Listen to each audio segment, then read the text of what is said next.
ça va faire un peu désordre.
so another 1 minute or so. I think I had 4 minutes to load or something. I said I'd pad if need be. Oh, Yeah, so. All good. So I think if we start at 10 past. Okay, yeah, good.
Music's out.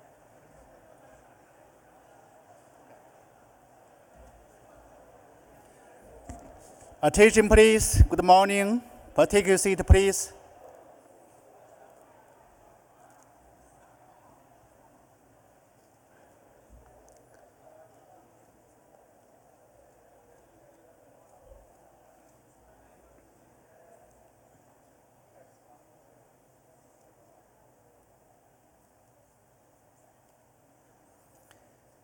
Dear Mr. Stuart Mitchin, GEO co-chair, Mr.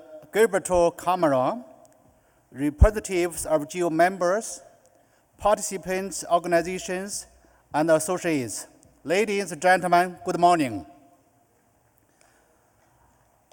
My name is Li Pengde, the GEO China principal. On behalf of Mr. Huang Wei, the GEO China co-chair, it is a great honor for me to chair the plenary in the following 2 days. Thank you in advance for your cooperation and engagement. First of all, I would like to invite the host principal, Mr. Stuart Mitchin, to give a welcome remark. Mr. Mitchin is currently the Chief of the Environmental Geoscience Division of Geoscience Australia. Please, Mitchin.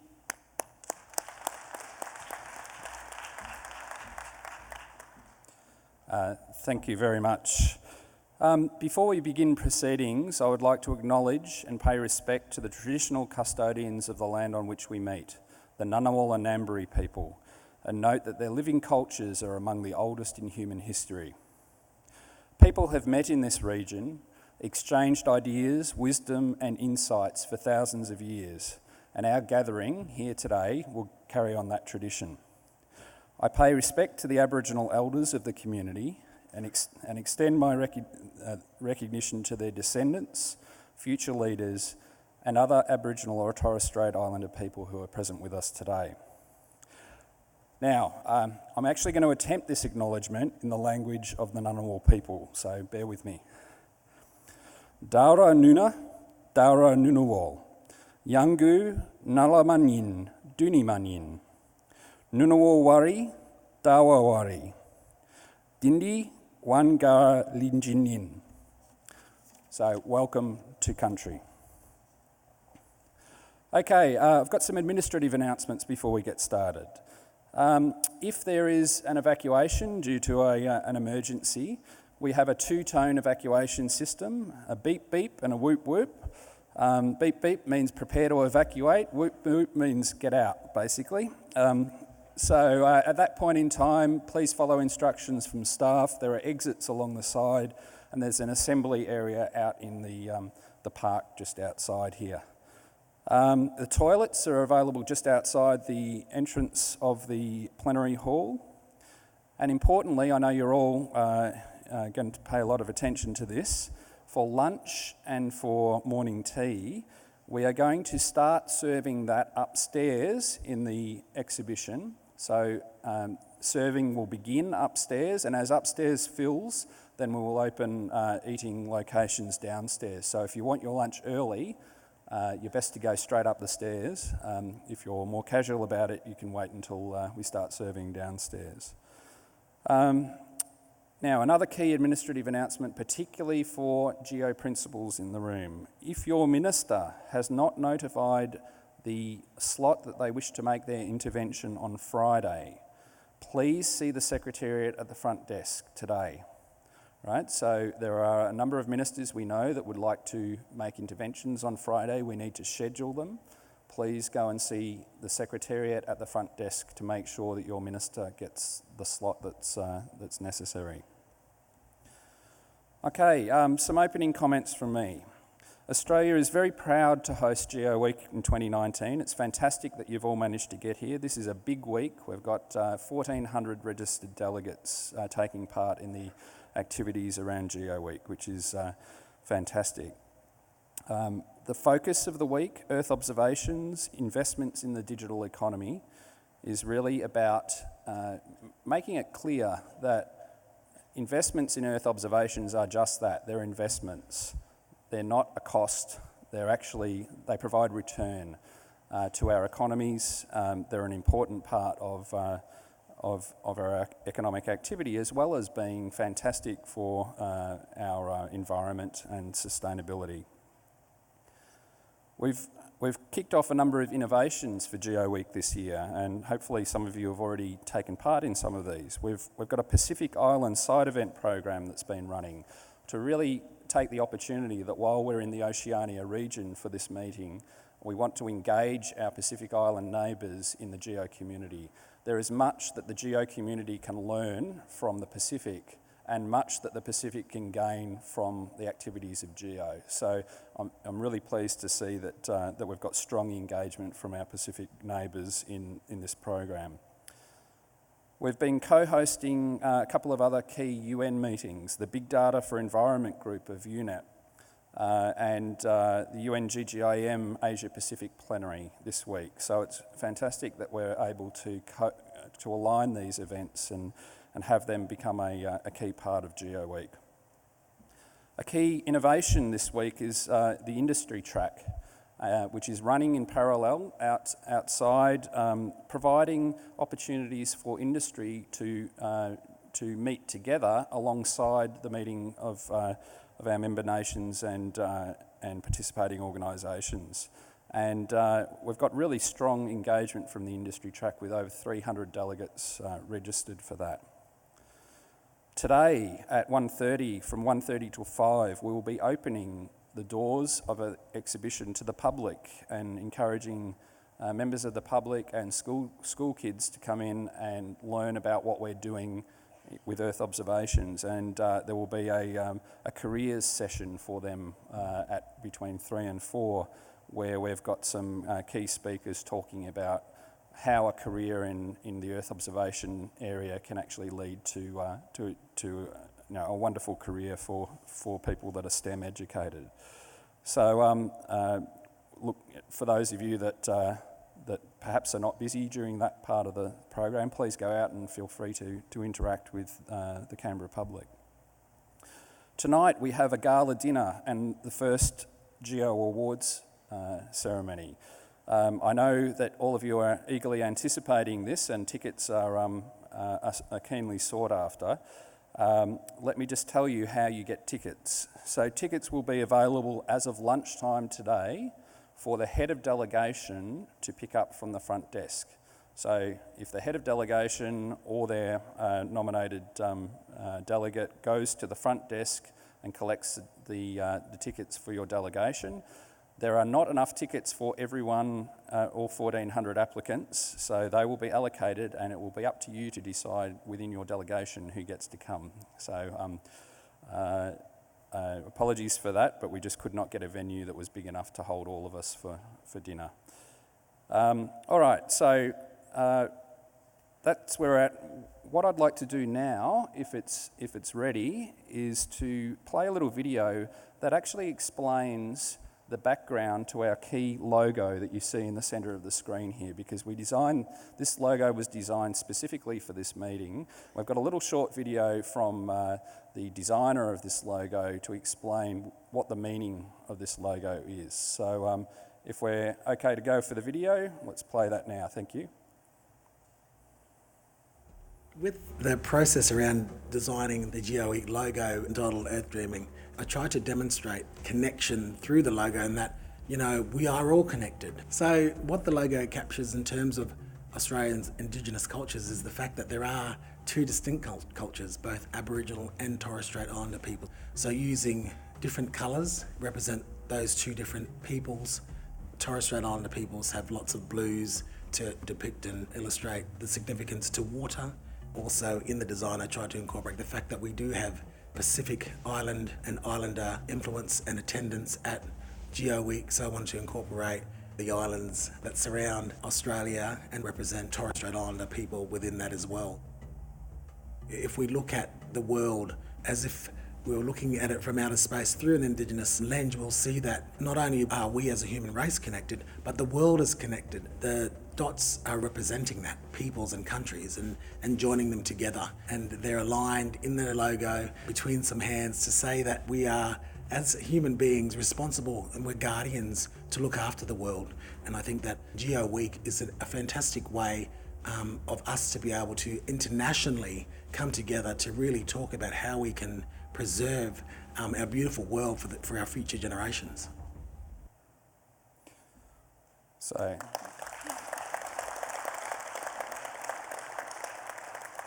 I think that's a great story and great to have that explanation from the designer. Thank you, Dion.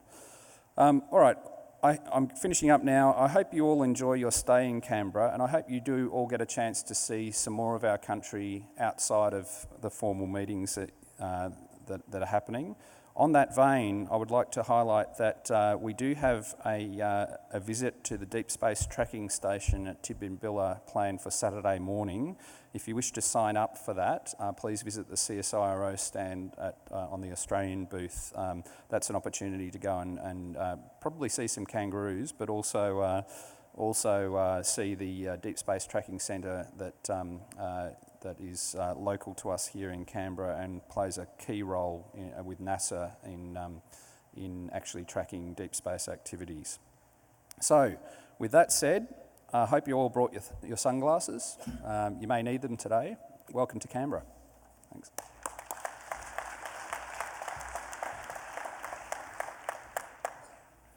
Thank you, Mr. Michin.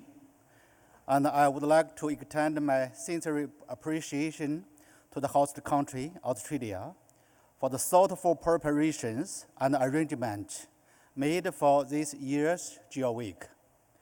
I wish to take this opportunity to express thanks to Mr. Murphy for his hard work as lead co-chair over the past year. And welcome to Mr. Neil Jacobs as the new co-chair. Jim Raleigh, as the new co-chair of the United States. My heartfelt thanks also go to GEO members and the participating organizations for their long-term efforts and contributions to the development of GEO and the progress of Earth observations. In particularly, I wish to welcome a number of business and subnational organizations that have joined GEO as associates this year, making GEO a more inclusive and more energetic community. We have witnessed GEO's achievement in implementing its strategic plan since the last Ministerial Summit in Mexico City, and will make great effort to deliver on the work program for 2020 to 2022. The development of national Earth observation systems has made steady progress, and the role of regional Earth observation systems has become more prominent. These efforts have laid a solid foundation for the implementation of GEOs. With the concerned efforts of all stakeholders, GEO is firmly committed to the three engagement priorities: becoming more focused on global agendas and challenges, and producing more practical results in response to local needs. In the new era, with the rapid development of digital technologies, Earth observations are undergoing significant involvement through constant integration with digital technologies. With the support of such technologies, Earth observations are making continuous advances. Earth observations instruments become more practical and easy to use, and related industries are striving with greater social and economic benefit. The GEO Week 2019 include a series of wonderful activities focusing on key topics of GEO and the main concerns from all stakeholders. Fruitful results have been achieved at the 12th AOGO Symposium in the very recent days. Over 200 participants from 35 countries, including Mongolia, Myanmar, Nepal, Philippines, Sri Lanka, Thailand, and Vietnam, got together in Canberra.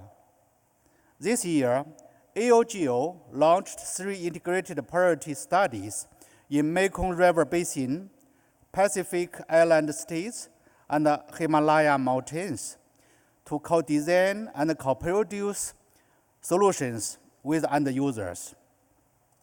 For the studies, new data, both in situ and satellite, is made openly available by China, Japan, and the Republic of Korea.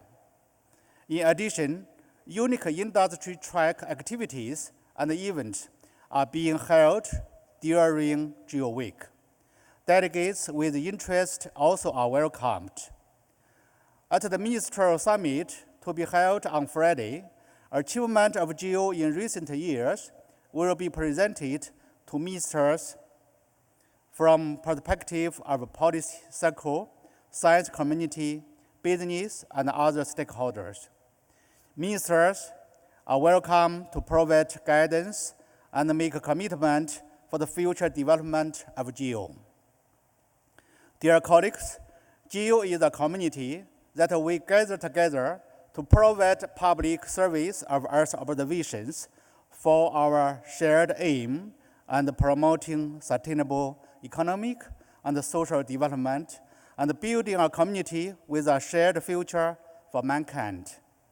China will, as always, devote our effort to build a better and more capable GEOs.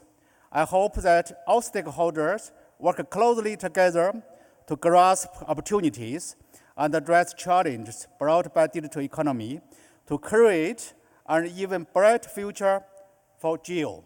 Thank you.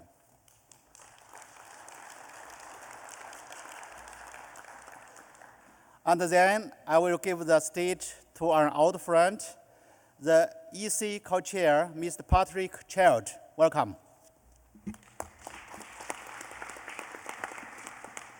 Thank you very much. Ladies and gentlemen, it's a real pleasure for me to be here at this exciting week and exciting milestone in the life of GEO and GEOS. And I'd like to start by paying an extremely warm tribute to our Australian hosts for organising this magnificent occasion, and for the teams who've been working tirelessly over many months to bring us to this historic moment. And I think that really the Australian government has done us all proud with this magnificent event. I'd also like to thank Gilberto and his colleagues in the Secretariat for the support that they provide to us as the GEO community, and in particular to the Executive Committee and to the co-chairs, and also their massive contribution to the preparation of this event. And I'd also like to pay tribute to the spirit of collegiality and constructive working together that inspires the cooperation between my fellow co-chairs and the hard-working colleagues who support us day to day in this important role. And I'd also like to join our Chinese friends in paying particular tribute to Mbeni for the calm and nevertheless sort of progress-oriented leadership that he has brought to the work of the co-chairs and of the Executive Committee and of the GEO community over the last year. I think it's great that we have such a rich program for this plenary meeting, and I particularly think that it's important that perhaps picking up some of the feedback that we had from the extremely successful meeting last year in Kyoto, we've made a particular effort to create space for substantive discussion and a genuine exchange, in particular around the 3 priority engagement areas that we have identified together. And I know that I can count on all of you in the room to seize the opportunity to contribute in a lively and interactive way on the different topics on our agenda. I'm personally particularly happy that we have a session devoted this morning to climate issues and climate change, which I hope will help us together to make progress on linking GEO and Earth observation with the key actors in the area of climate change, including obviously the UNFCCC and the IPCC, as we look forward to the very important COP meeting later this year. And I think that it's an opportunity for us to see how Earth observation and GEO specifically can link up in a more operational way to contribute to this vital agenda. I'm also very pleased that we've got time for separate sessions on disaster risk reduction and sustainable development.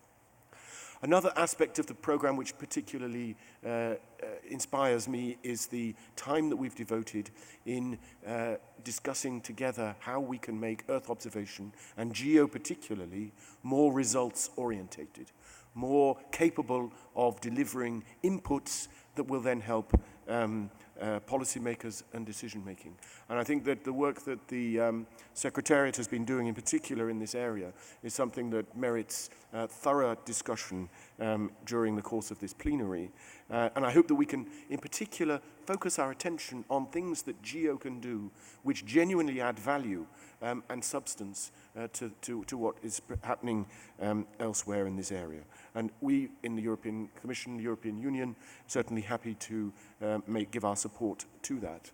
Other innovations in this gathering, and again, I think that we should certainly pay tribute to the imagination and vision of our Australian hosts in this respect, is the industry track. I'm really excited to see so many representatives of industry present and participating already actively in our work, and I know that that's something, this is a new dimension which I hope we can build on also for the future. And I thought also having this meeting in Canberra in the Pacific region, really excellent to have an opportunity to deal with some of the Earth observation challenges and opportunities for the states and countries in this important region. Just briefly in conclusion, speaking from the perspective of the European Commission, it is an exciting time in Europe these days. Many big political developments, in particular as we look forward to welcoming a new generation of leadership in the European institutions, and in particular our future President-designate of the European Commission, Ursula von der Leyen.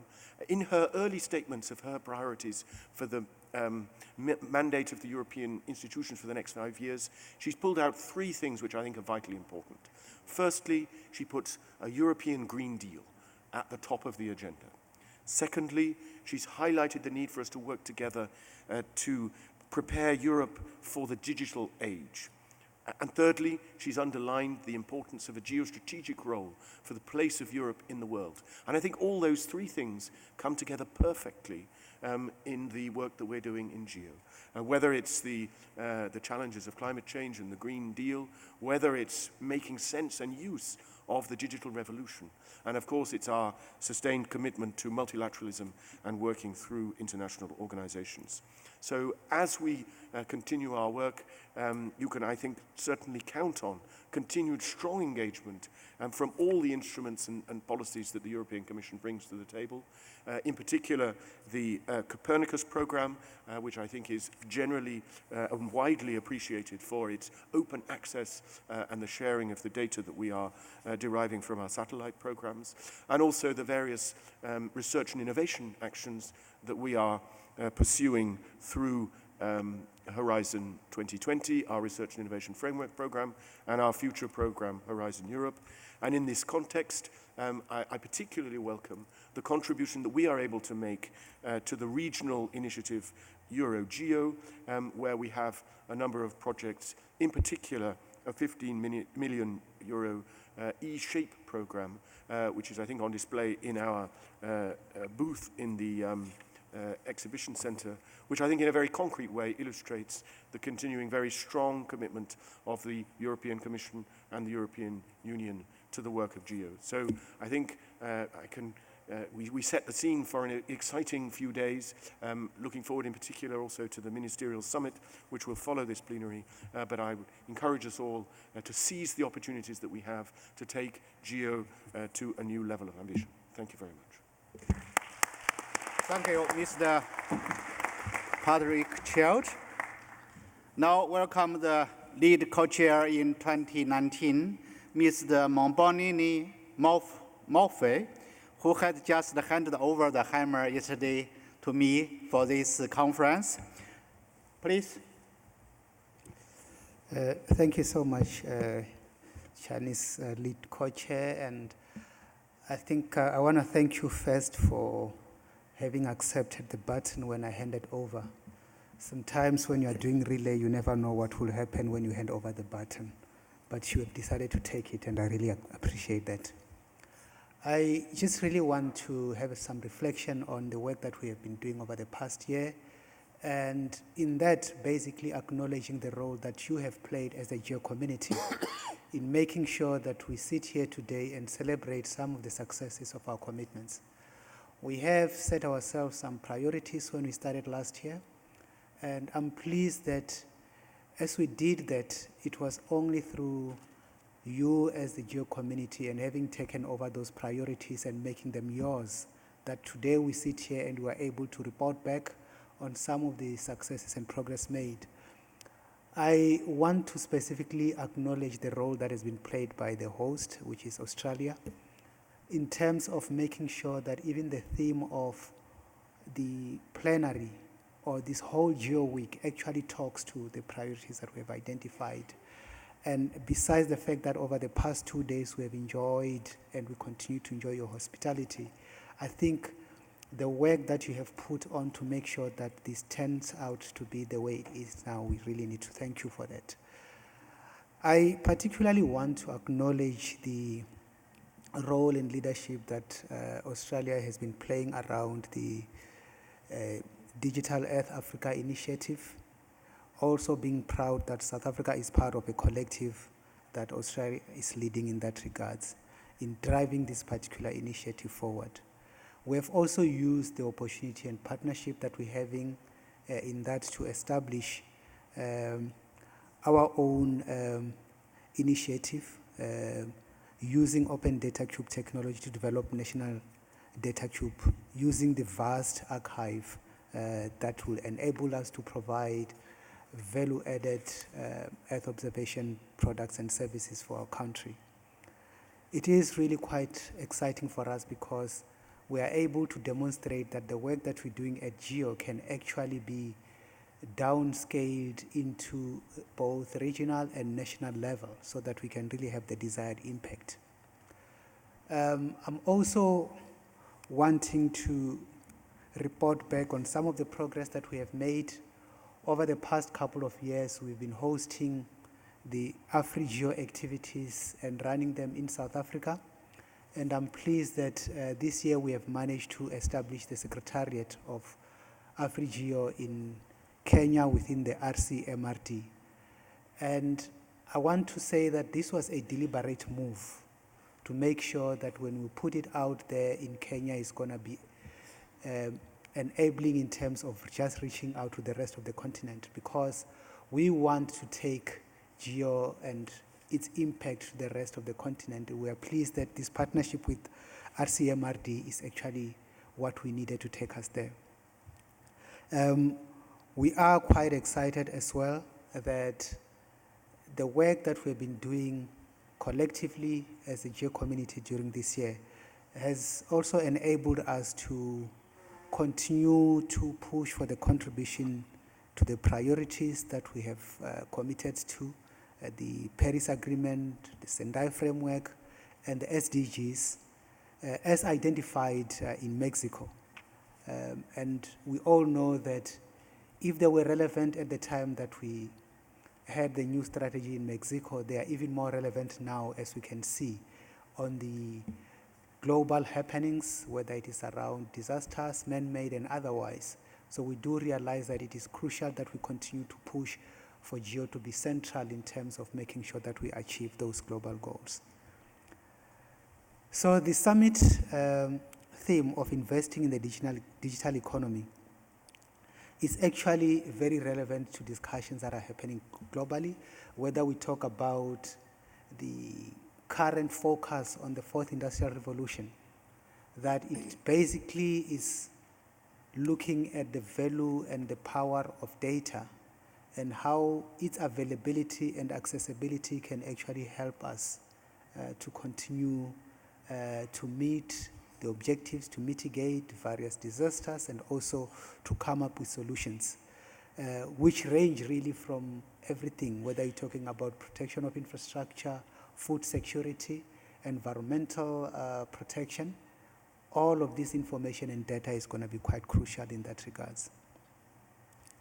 So the focus on the role of commercial sector, and I think this is really historically what we have acknowledged when GEO was established, that the power of GEO is going to be in the way in which we collaborate and cooperate, because it basically is going to be a joint effort that will enable us to achieve our goals.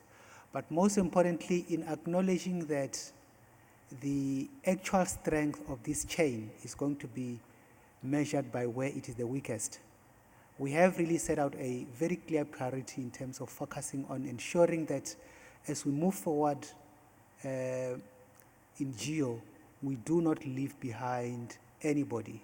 Hence the focus on ensuring that we also build capabilities with developing countries.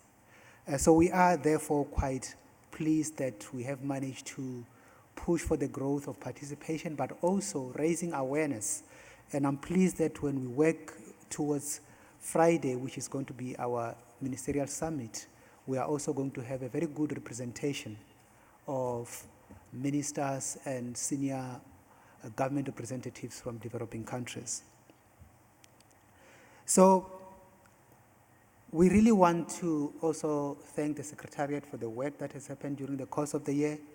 One of the things that we started working on is to look at what we refer to as the result-oriented GEO, because what we need to look at is about impact. So there's no need for us to be doing all sorts of activities and being busy, but actually when we look back at what we've done, we see there's no impact. So really the result-oriented GEO focus is quite crucial. And as we'll see later, the demonstration of the Knowledge Hub is beginning to really build towards what are the possibilities that we can actually exploit in terms of moving towards impact. So I really want to say, We want to thank all the speakers that are going to be part of this engagement. And as you see, one of the things that we have done in order to ensure continuity and the unity of purpose going forward is that we're building on what has happened last year in Japan, Kyoto, and today and tomorrow the presentations that we're going to hear are also going to be able to take this message forward and how we can continue towards impact. So it's really a great pleasure for me to say we look forward to the richness of engagements that we have here, but let us not forget that we are here to push towards the impact that we can have globally, because if we do not act now, we basically are going to wake up too late. Thank you so much.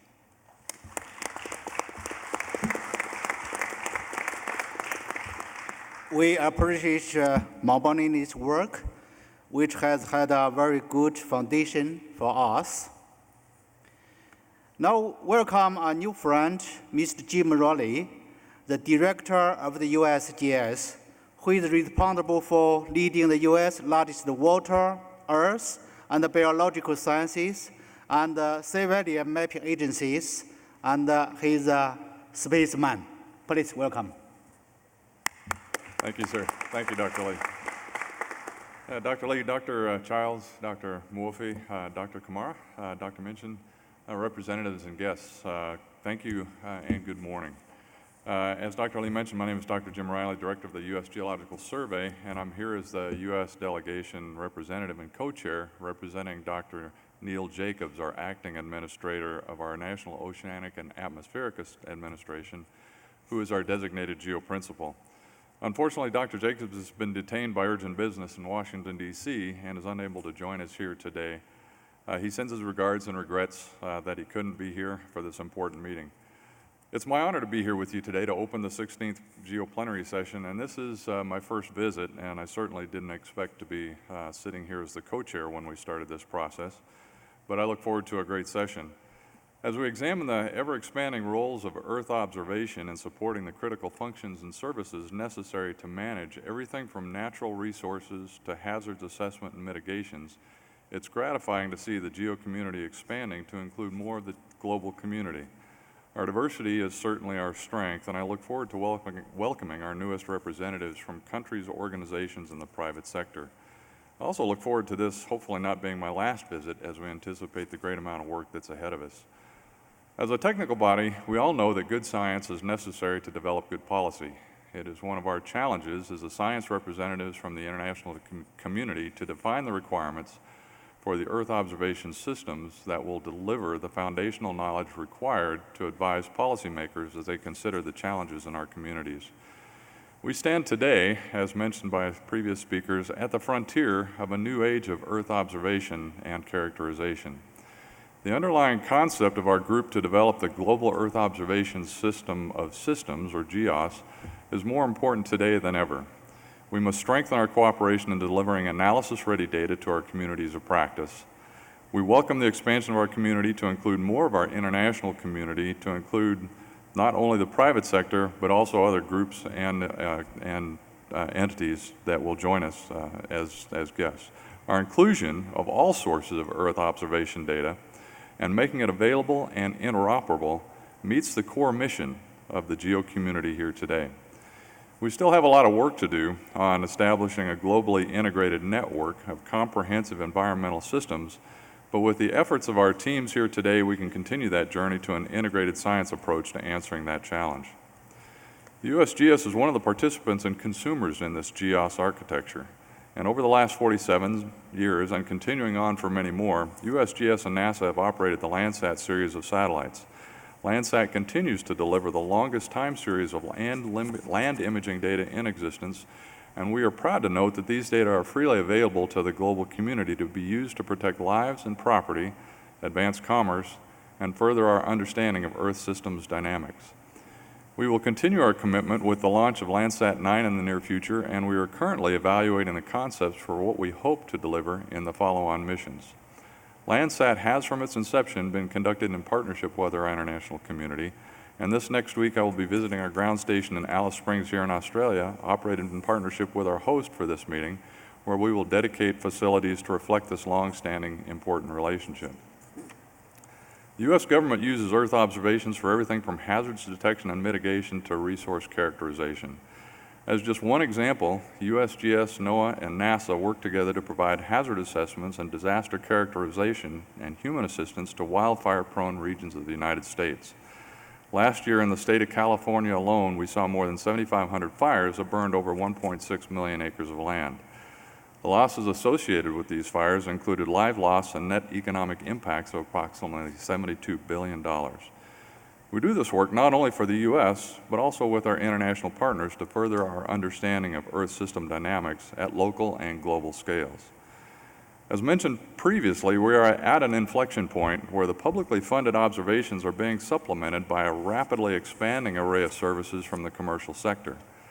Combining commercial observation with the revolutions that are taking place in data systems in the form of high-performance computing, cloud-hosted systems, artificial intelligence, and machine learning layers will revolutionize our capabilities and will allow our community to support society in developing a truly digital economy. We encourage GEO to partner with these sectors to accelerate the delivery of new and comprehensive Earth observation-driven decision support services. I'm pleased to note that the focus of this GEO Week is on the Pacific Islands region. Already this week, we have begun the Talanoa conversations with the island nations and territories, and if you don't know, in Fiji, the word Talanoa means to hold a conversation in an inclusive, receptive space. We look forward to expanding the role for the Pacific Island countries and territories as we expand not only our science capabilities, but our global participation. I also want to take this opportunity to thank our hosts, the Government of Australia. U.S. and Australia have long had a robust and vibrant relationship based on shared values of democracy, commercial interests, and cultural affinities. We are continuing this relationship by expanding our efforts in the economic sector, especially in the future-oriented aspects of civil space, resource discovery and development, public safety, and ecosystems understanding. Over the course of our plenary and ministerial sessions, I look forward to our teams working together to reaffirm our commitments to bridge the Earth observation divide, begin our journey into the digital economy, and to cement our joint commitments to growth and security of the broader international community that we all serve. Thank you very much for this opportunity, and I'm pleased very much to be here. Thank you very much.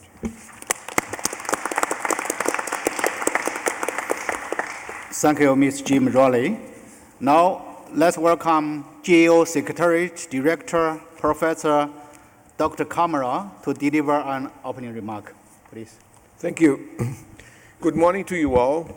Good morning, Mr. Chairs and my co-chairs. It's a pleasure to be here. And as is being done by everyone, but it's never enough to acknowledge the fantastic job that has been done by our Australian co-chairs. The Australian organizers. The work of Australia, and I acknowledge specifically Stuart, Minchin, and Yono, who are among a crowd of many, to allow us to come here today with an extremely well-organized conference is a marvel to us all. I also must acknowledge the work with my team, the GEO Secretariat, specifically Patricia Geddes and Stephen Bramage have been at forefront and worked day and night shifts and the strange hours and telecoms to be here. I think it's important to recognize that not only GEO Week is taking place, but a series of important events. One important event that has taken place here is the AOGEO Symposium, very well conducted by the community of AOGEO led by the co-chairs of Australia, China, Korea, and Japan. And congratulations for, I was there, and it's a fantastic symposium. Congratulations to all involved. We have a pleasure of receiving here a special forum of the UNEP, a special edition of the Science Policy Business Forum by UNEP. And my specific thanks to John Louis, the Science Director of UNEP, and Shireen Zorba for making this happen. It's going to be an important opportunity. And we also had yesterday a meeting of the Asia-Pacific area of the UNGGIM, also part of this effort. So we're getting together a huge amount of the community. We also got together a huge amount of persons for of representatives from the private sector. So I propose to understand where we are that we take a little bit of trip in the landscape of memory. So let us remember where we were 20 years ago. 20 years ago, it was Mission to Planet Earth and the first really significant batch of public data about the Earth available other than meteorological satellites, which was NASA with MODIS. Then 13 years ago, we had the first Landsat data sets available, which were done by my country, Brazil, and myself as director of the Institute. And then 11 years ago, we had the momentous decision of the Landsat being free for all. And I would like to acknowledge a very recent, I think this is of yesterday, report by USGS, which compares what are the economic estimates, the economic benefits to society of the Landsat archive. So in 2017, the estimates for that year of the value of the services provided by the Landsat archive was 3.45 billion. If I only get that 10% of that for GEO, I would be a happy man. No, so it's fantastic that one satellite. And then 6 years ago, another momentous decision, Copernicus is free. Huge amount and enormous effort by the Commission and all the partners in Copernicus, ESA, to let a magnificent program who has a fantastic vision of continuity.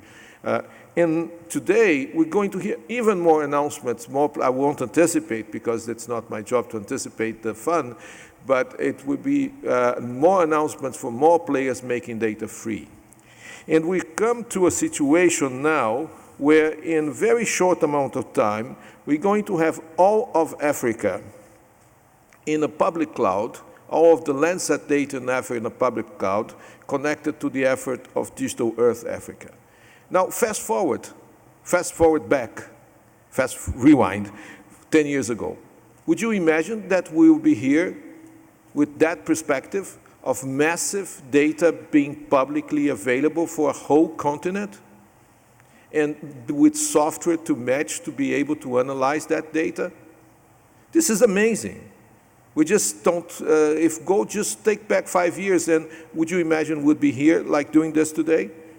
So this is the power of GEO, a collective effort, a lot of people contributing. There's no one single person. Of course, there are individuals who make a difference, but this is, we're moving. We're moving with times. We're moving with technology. We're moving fast. Thanks to you. And so I would like to particularly recognize that this community has embraced the idea of going for results, what we call results-oriented GEOs, which is achievable to this massive use of data and the massive effort of everyone here. So I think we all should be proud because GEO is moving with the times. GEO is going forward in a very fast pace. And I think this is due to concerted work. Finally, I would like to acknowledge, from my point of view, the fantastic leadership we have had this year from the lead co-chair, Boneni, and all the team in South Africa, which I'm very proud to be a full supporter of the Springboks, which I heard, I saw the game, and congratulations to South Africa for this magnificent World Rugby Cup. Thank you very much. Okay, thank you, Dr. Kamara. GEO Secretariat Office is also the home of our GEO community. GEO is a big family. This year, there are new members and participating organizations have joined in GEO. We also set a new associate category to broaden the engagement of commercial sectors. Now I'd like to invite Mr. Gilberto to introduce the new friends to us. Please. Okay, thank you very much. We would like to welcome to GEO 4 new members, Guatemala, El Salvador, Sierra Leone, and Tonga. Tonga is present here, so I would like to particularly acknowledge the Tonga. Would you stand up, please, if you're representing Tonga? I'm told he is on the floor. Oh, he's there.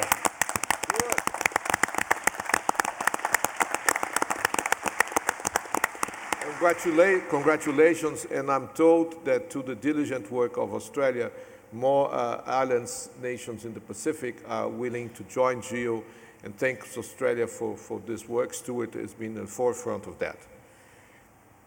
Please, the next slide. So we also welcome new participating organizations. And these are participating organizations whose approval whose submission has been done since the last plenary. We have the United Nations Sustainable Development Solutions Network, a quite important gathering of specialists working specifically on the SDGs. We have another important player, the World Food Programme, which we all know needs no introduction. It's very important. They're partners of GEO. They're users, heavy users, I can tell you that because I've talked with the guys, of Earth observation data, of Cent2Agri. Gilles Ollier note that they use Cent2Agri a lot for monitoring of crop conditions in hard regions. We have the Economic Community of West African States with ECOWAS, which is also having an important role in the Africa use of Earth observation, Digital Earth Africa. A most important organization which has a huge important role in Copernicus, which is Mercator Ocean International. And finally, the OpenGeo Hub Foundation, which has proven to be a most important point.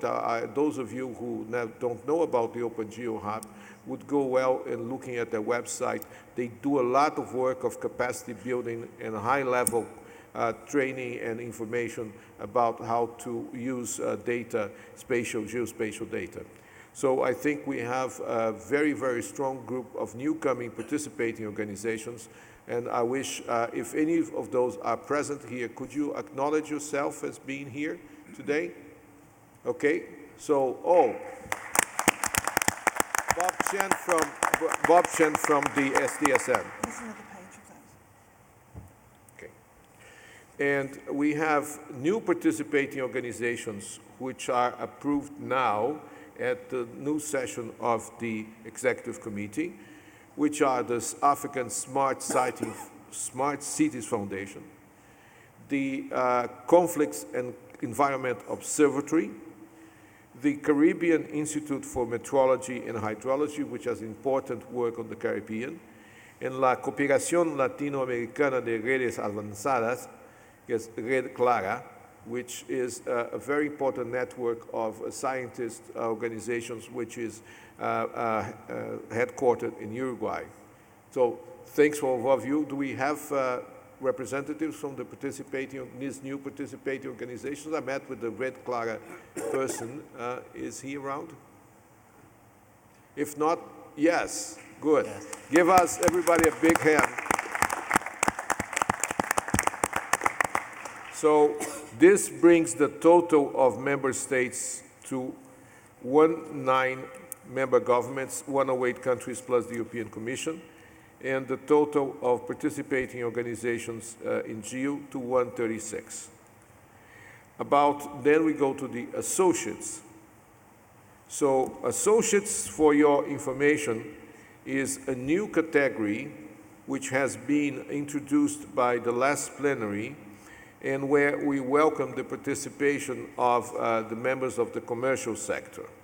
And the GEO Executive Committee in the sessions on July approved the association to GEO of the Acclimatized Group from the UK, the Center for Ecological Research and Forest Applications, CREAF, Beijing PISAT Information Technology, which I had the pleasure of visiting when I was in Beijing recently, a very impressive work, and ESRI, which you all know, which is a very well-known company on the geospatial side and has been taking an active role in GEO.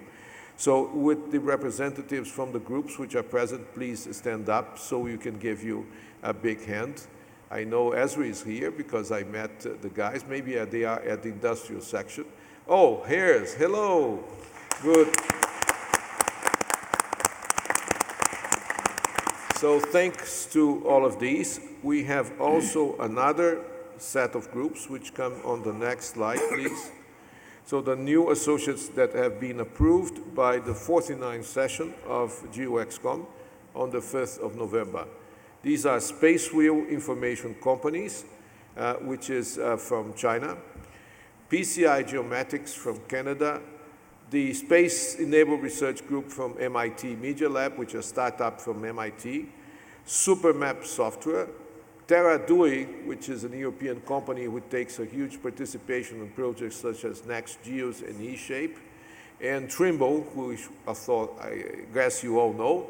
We had last week in AO Geos a very representative from Nepal who went up to the Himalaya and put a GPS differential. I don't know if it's from Trimble, but I guess it might be, up in the top of the Himalaya. It was a very interesting story to learn. So are there any representatives from those there? Good, very much, thank you very much. So we are very pleased to, in the first year of GEO, to take the full total of GEO associates in GEO now to 11, thanks to the companies who have believed in GEO and who are here. Thank you very much. Okay, thank you, Gilbert, and welcome the new members, organizations, and companies. Now let's move to the next part, the approval of the agenda. Please show the agenda. I think you have got the digital version already. So it will be the schedule for our 2 days conference. So you go slowly. So that the opening remarks, it already happened. Now 1.4 for approval of the agenda. Next, there will be, we'll approve the report, and also there will be an introduction of the ministerial declaration, and we'll have group photos, then we'll have coffee break, then we'll have different sessions about climate change. That's one big block. Go on. Then the session 3 is for action disaster risk reduction.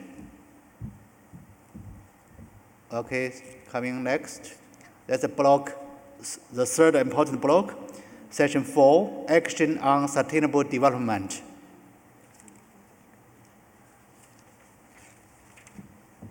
There will be a big gala dinner. So on Thursday, there will be the new block for broadening the impact of Earth observation and the GEOs. There will be different type of organizations to show, to discuss the challenge topics. And also there will be the presentation from the 4 regions and the global view, local view, to see how GEO enabled the society. The session 6 is implementing a result-oriented GEOs. That's the new concept for our GEOs. How we can develop the new strategy to make all the data analysis ready, to make the solution easy to access. Go on.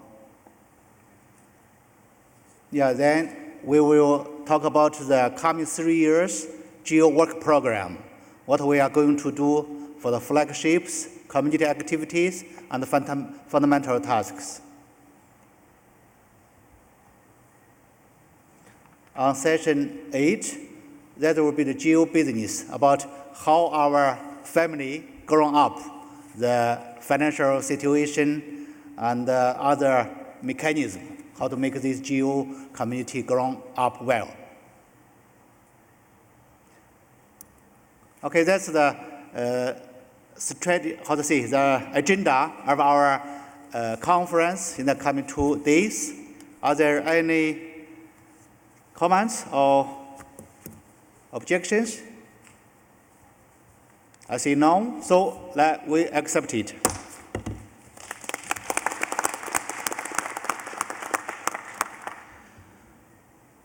So according to the agenda, now we go to the next item, approval of draft report of GEO 15. Please, this report, I think you have got in digital one with the website. You know, last time we had the conference in Kyoto. There, after that, we have done a lot of work. So this report is the summary what we have done. Are there any objections or comments with this work?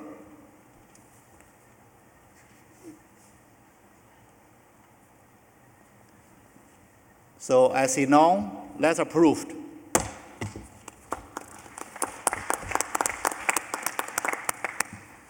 Coming next, let's move to the opening keynote presentation, and we will have a very important person to give us an overview and a general view of the digital economy. Let's welcome Mr. Sama Waba. Mr. Waba is the Global Director of Urban Disaster Risk Management, Resilience, and Land Global Practice in World Bank. His work covers territory development, geospatial, and result-based financing issues. Let's welcome.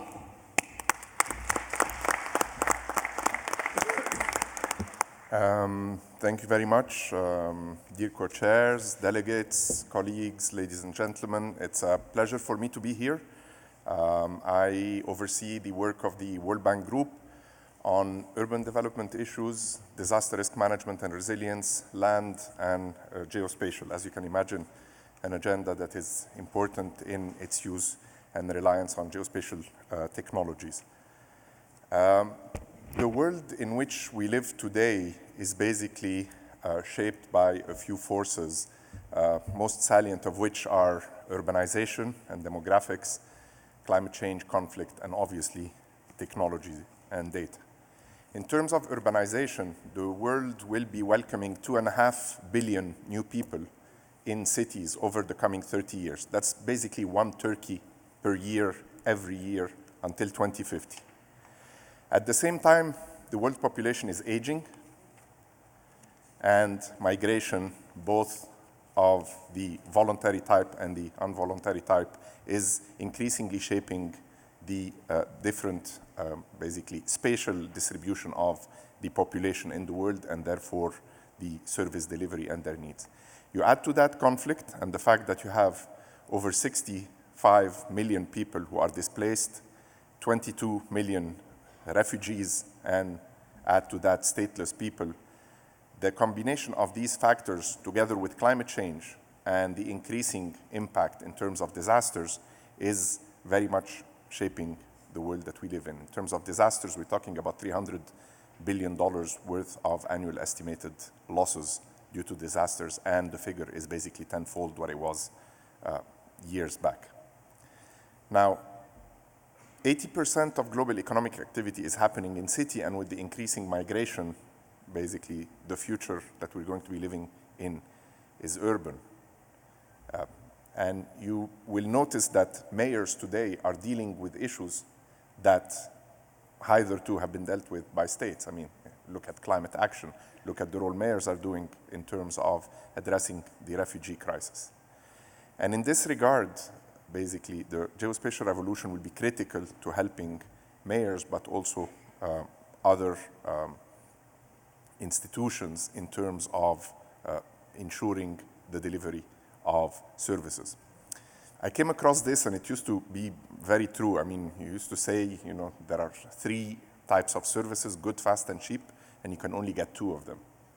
You know, but obviously, with geospatial technologies, I mean, it is possible today, you know, to have both good, cheap, and fast data for planning and for service delivery.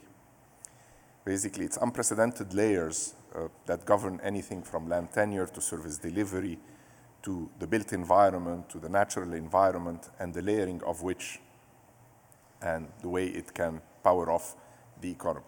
Now, you take these and you think about the far-reaching implications as far as better planning for service delivery, the actual act of service delivery and the feedback loops of helping improve such services, strengthening resilience, and of course revenue enhancement, which is critical for the delivery of these mandates.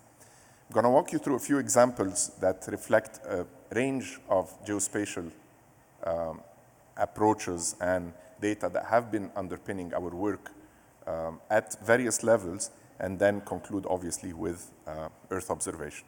So in a place like Dar es Salaam in Tanzania, basically this is a city that has been very fast growing. It's one of the fastest growing cities in the world. It has 80% of its urban form that's unplanned, and it basically floods every year, year in, year out in Dar es Salaam. Now, with basically crowdsourcing and geospatial tagging, we could do for the first time, the first flood map of Dar es Salaam, trained university students and communities to use OpenStreetMap.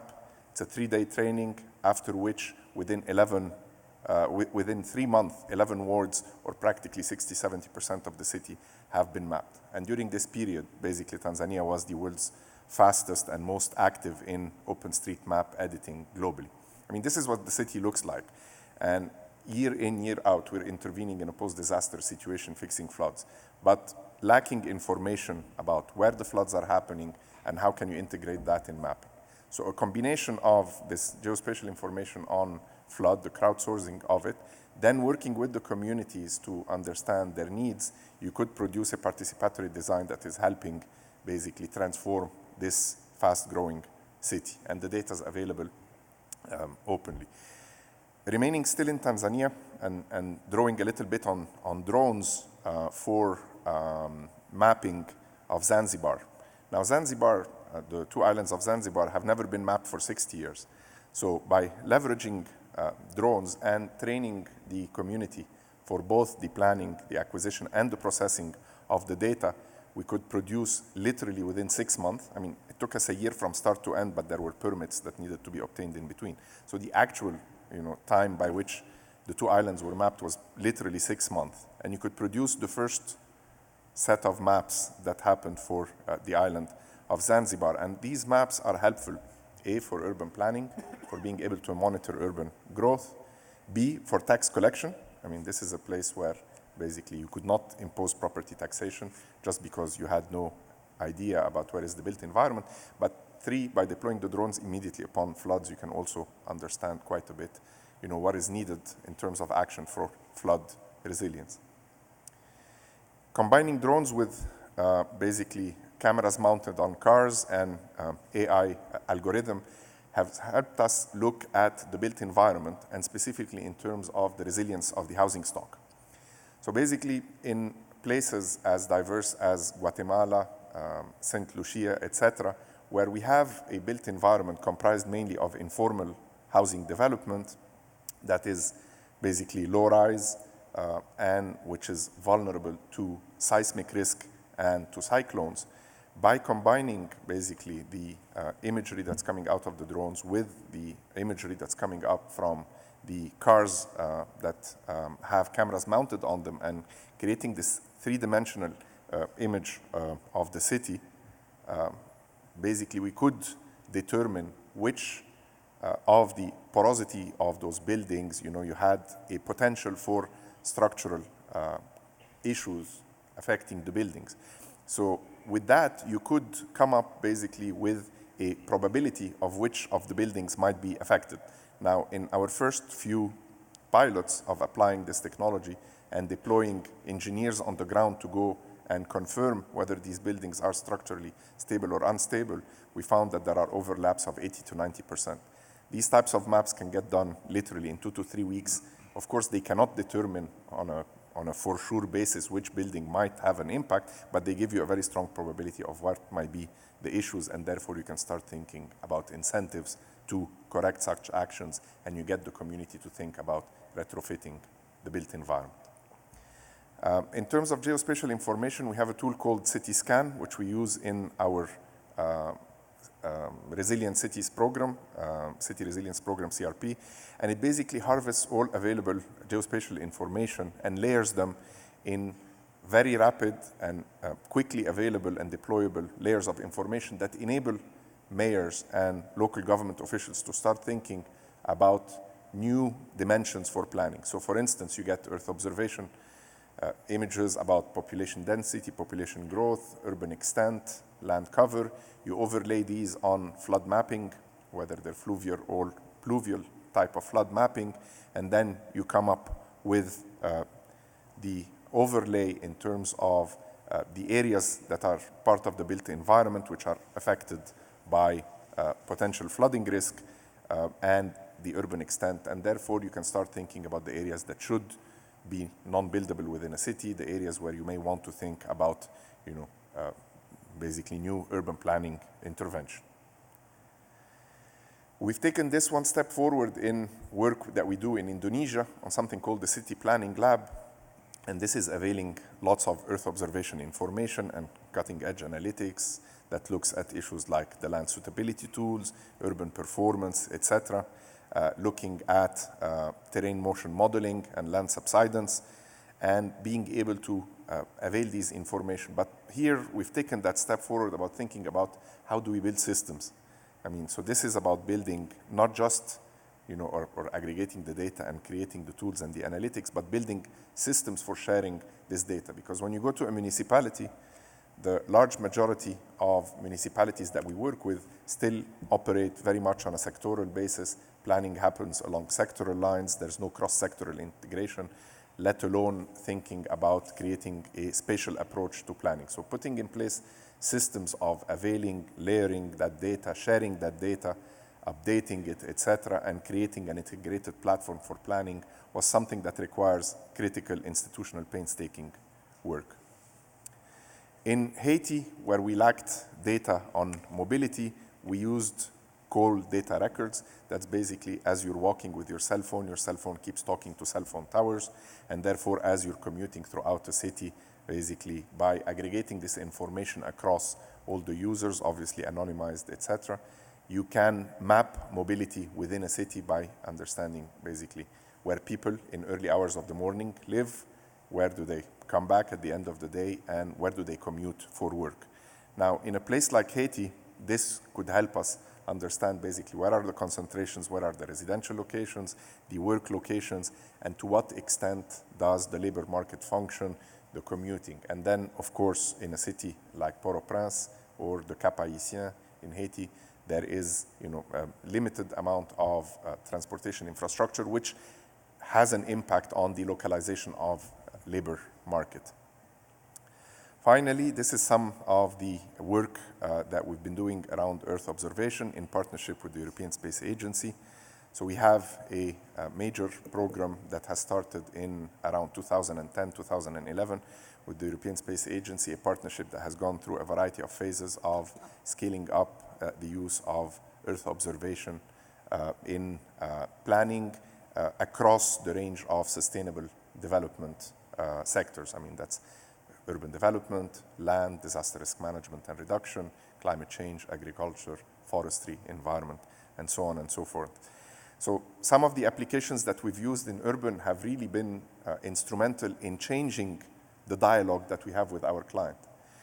The work that we've done on measuring the urban, the land subsidence. Land subsidence is basically the rate by which the city of Jakarta is sinking every year as a result of groundwater abstraction. Now, because there's no municipal water system, there's a lot of wells, there's a lot of groundwater abstraction, the city is sinking up to 10, 15 centimeters a year in certain given areas. It is that type of data and information that allowed us to talk to the authorities in Jakarta about thinking about regulating that type of a dimension. Without this evidence-based, it's very hard to embark on having these discussions.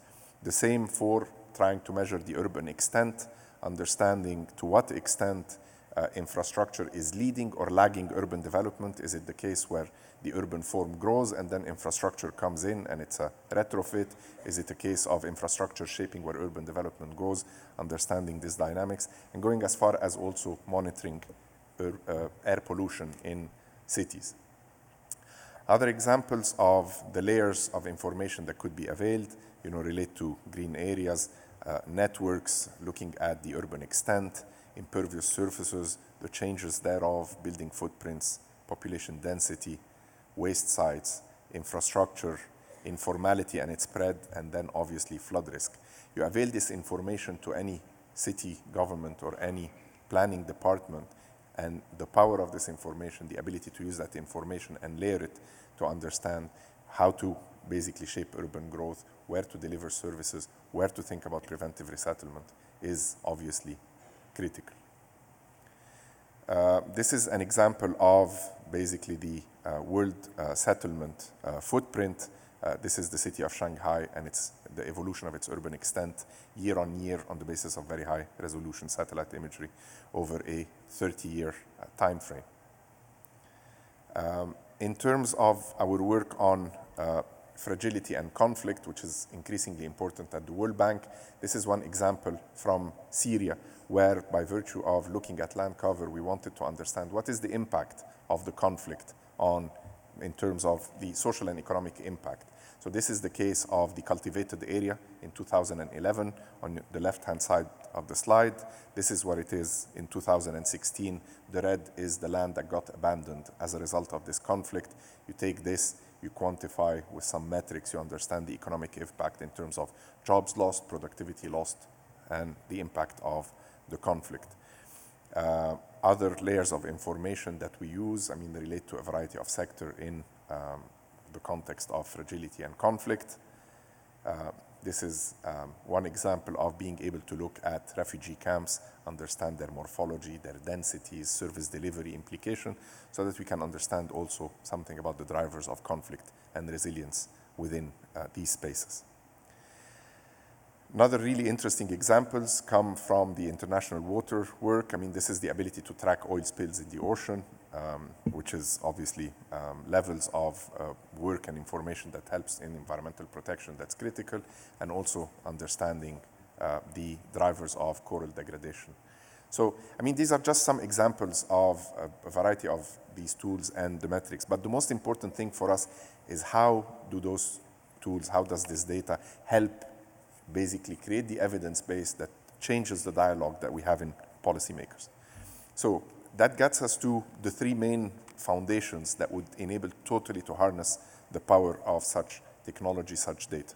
The first is to understand the needs of communities and local government, so that it's not basically a solution searching for a problem, but we understand what is the problem.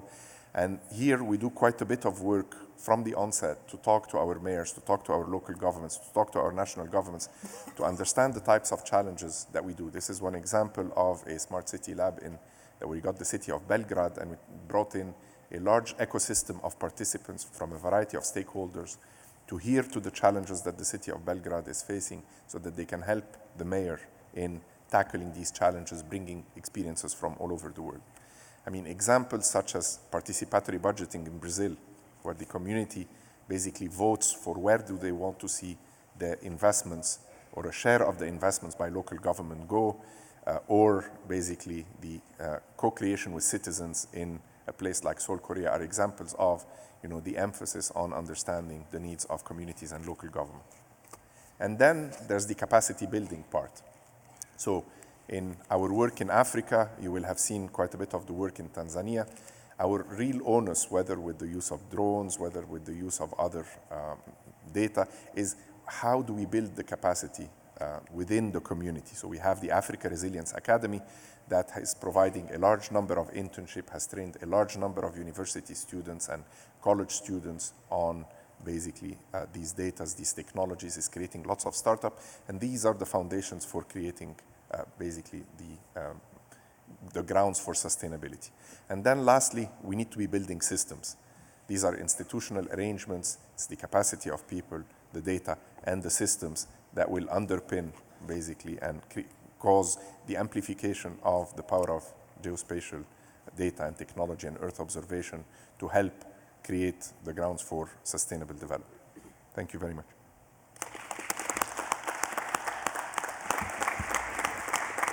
Okay, thank you, Mr. Samah Waba, for your very exciting presentations. I like your concept of geospatial revolution. Everything happens somewhere, everyone have a space, everyone has a location. So his report is a great one for urban planning. Thank you.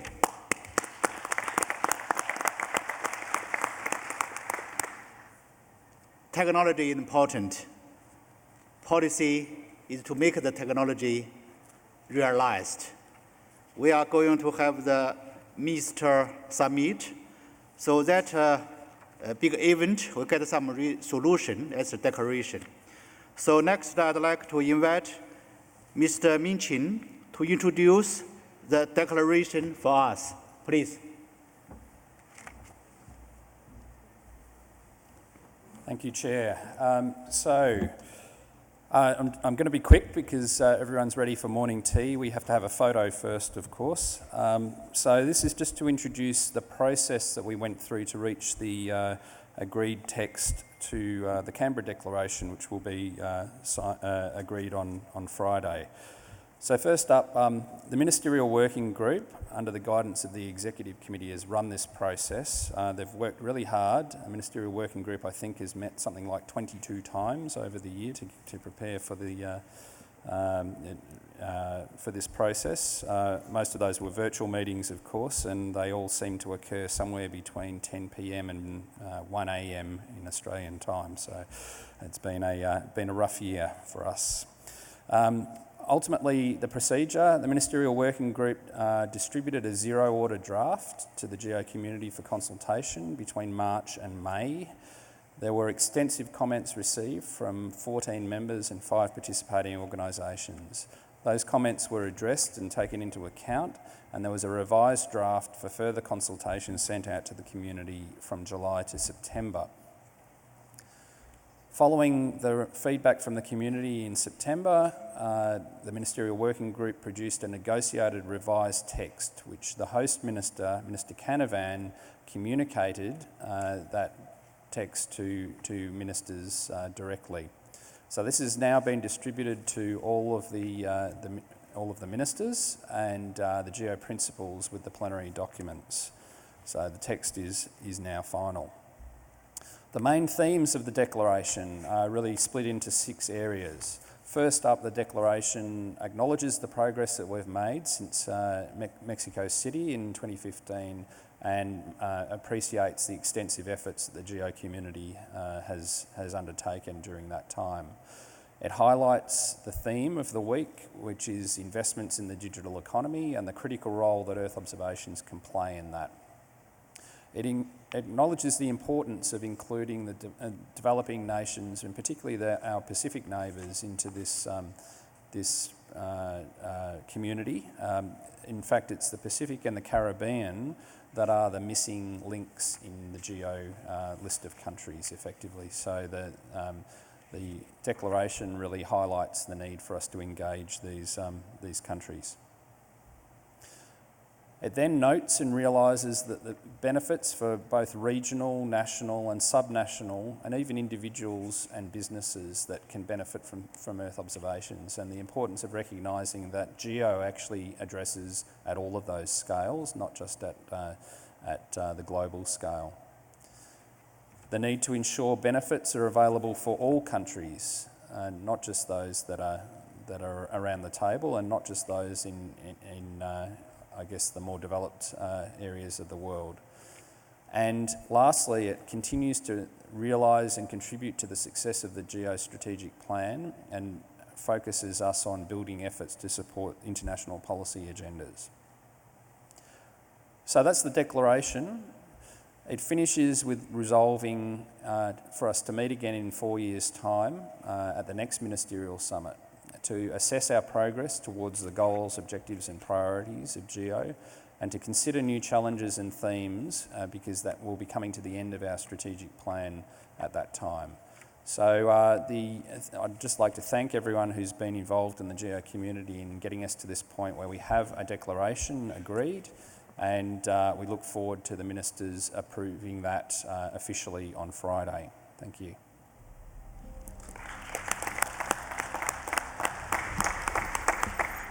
Okay, thank you, Mr. Michin.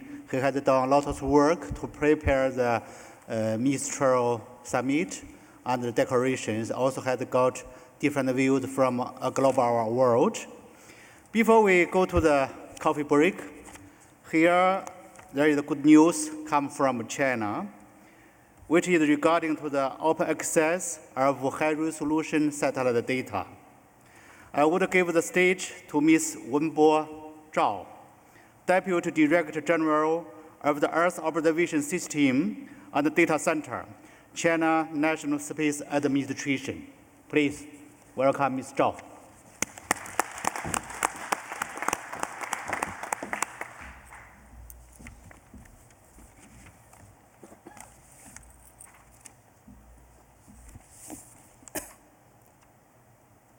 Distinguished delegates, ladies and gentlemen, good morning. I would like to share some good news with you. Following the GEO data sharing principles, China National Space Administration, CNSA, decided to make 16-meter resolution satellite data open.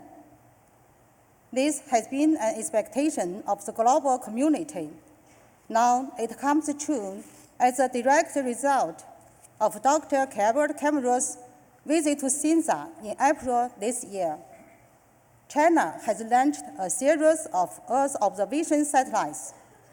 We meet the urgent needs, timely for global sustainable development, disaster prevention and mitigation, and climate resilience.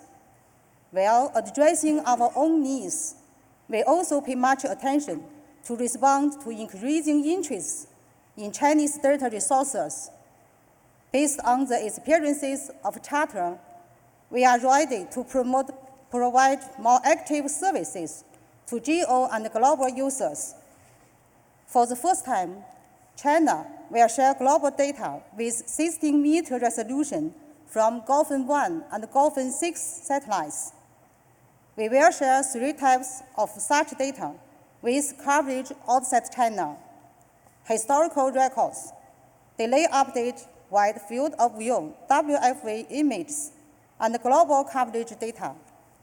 At the same time, we also provide PIE online software for the better use of WF data with swaths of 800 kilometers.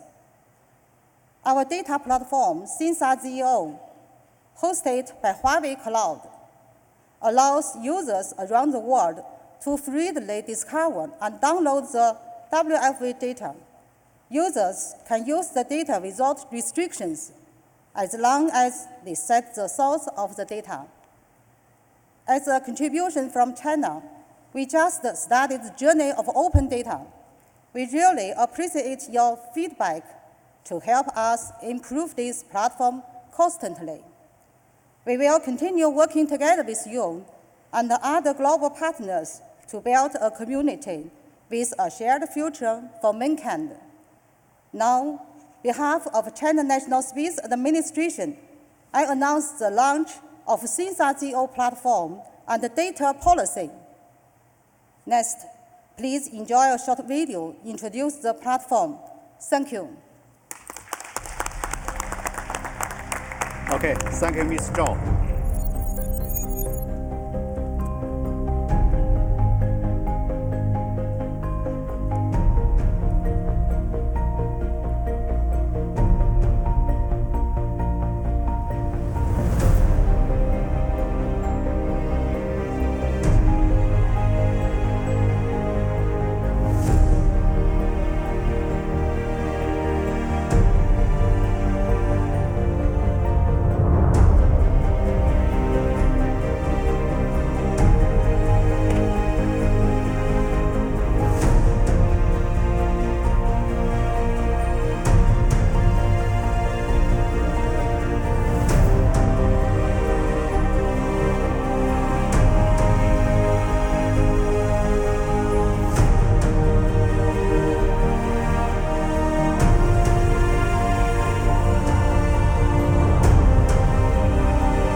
This is the contribution from China to our GEO community.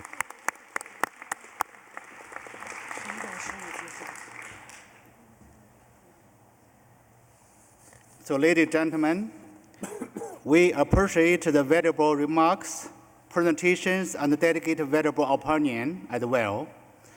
So much for the opening session, and let's take group photo here with the drone. Where is the drone? The camera, flying camera will come.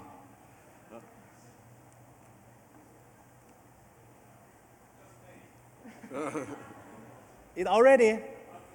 Okay, you are flying, okay. And that will be a group photo here.